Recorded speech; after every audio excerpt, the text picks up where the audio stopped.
everyone, welcome to today's video, and I will be talking about the basics of logo design. So this includes the different types of logos and how you can use them in when you are designing your very own logo, and also some of the basics would be, which also includes the do's and don'ts, some of the key important rules that you have to keep in mind when you're going to design your very own logo. So first I'll start with the different types of logos and how it's used in different aspects. The first one being the monogram logo right here, and as you can see, the most common example would be this IBM logo right here. So a bit about the monogram logo. Firstly, it's a decorative design and it's usually made up of 1 to 3 letters. Traditionally, it's 3 letters are used, and then all of these letters are then combined to create one single symbol or a single logo, something like the IBM logo right here. So these type of monogram logos are commonly used to represent the initials of a person, or you want to represent a brand or a business. Then that's how a monogram logo is used. Secondly, now coming over here to this mascot logo. So a mascot logo is basically a symbolic logo made up of graphics, and very little text is used. Almost only one word will be used, and that's about it. So in mascot logos, any object is used which best represents your brand, right? So when you just look at this mascot logo over here for KFC, and if we just ignore this KFC text right here, even if we just look at this man, we know for the fact that this mascot stands for KFC. So even if we go abroad and we do not understand what language the text is written, but if we look at the mascot, we instantly it hits us with the thought that yes, this is a restaurant for KFC. Other examples of mascot logos would be Wendy's and Starbucks. Now coming to the third one right here, which is the emblem logo. So an emblem logo is just basically a text inside a logo right here. So this graphic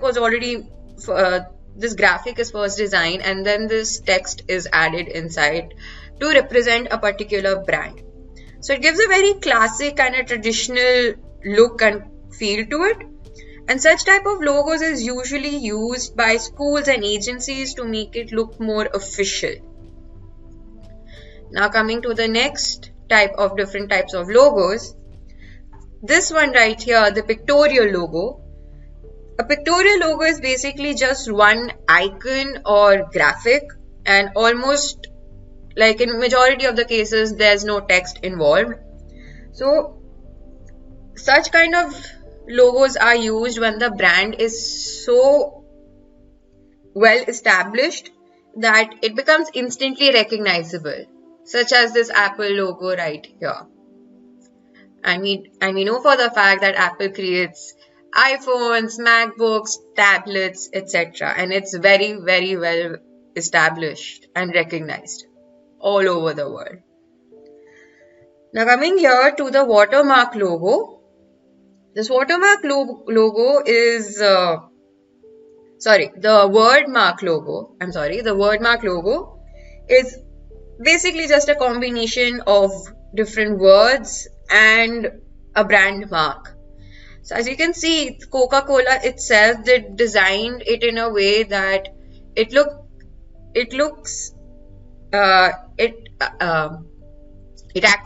acts like a logo, but the icon itself is written in text format.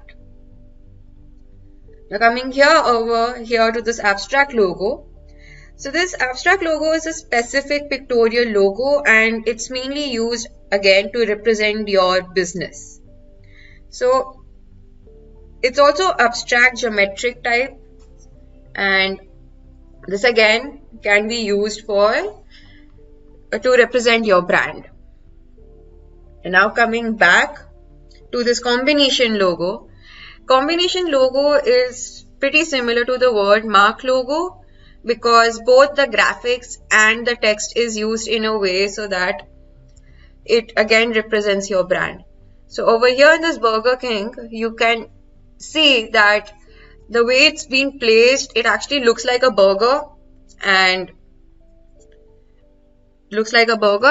this itself acts like a logo, which is a combination of both graphics and text as well.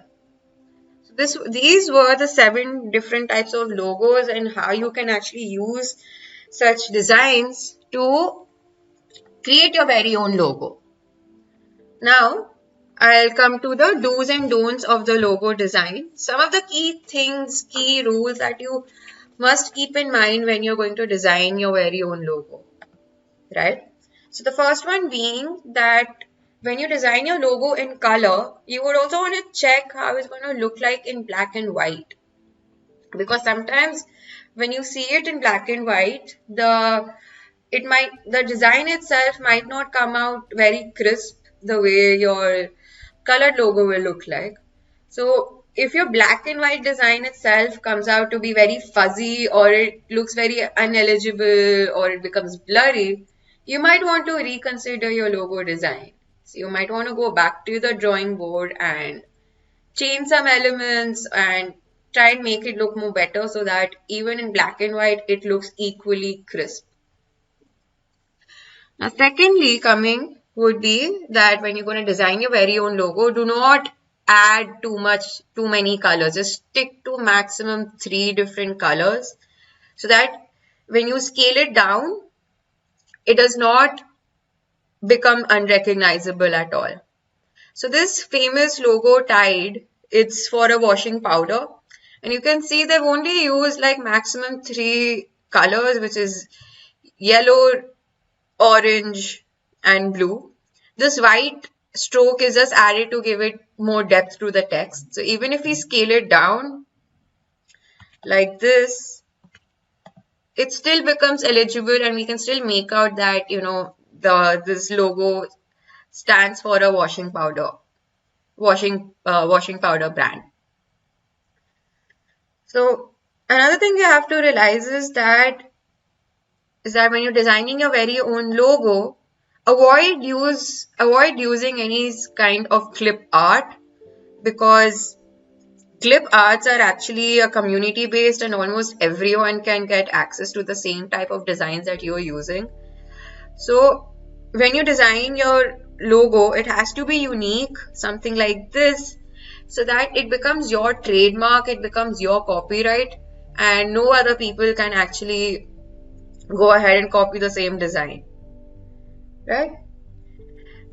Now the next one, like this for this bikers one right here. So when you're designing your own logo and you want to add texts, it's important that you do not add unnecessary words, because too much text doesn't work well with logo designs and you just want to simplify everything. Keep it minimal, and when you add text, just add it like right below or on the side or on the top of your logo so that it becomes separate and becomes much more easily distinguished, right? And over here in this aqua one right here, again, when you will be designing your own logo, always make sure the type of fonts that you're going to use, because not every font is going to work with every logo.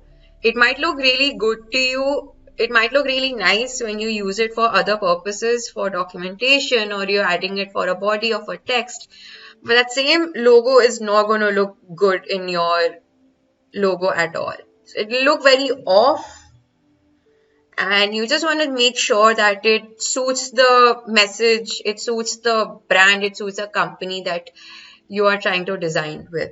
If it's your own personal logo, you have to be more conscious about it so that it fits into the ethics, the whole design purpose of it.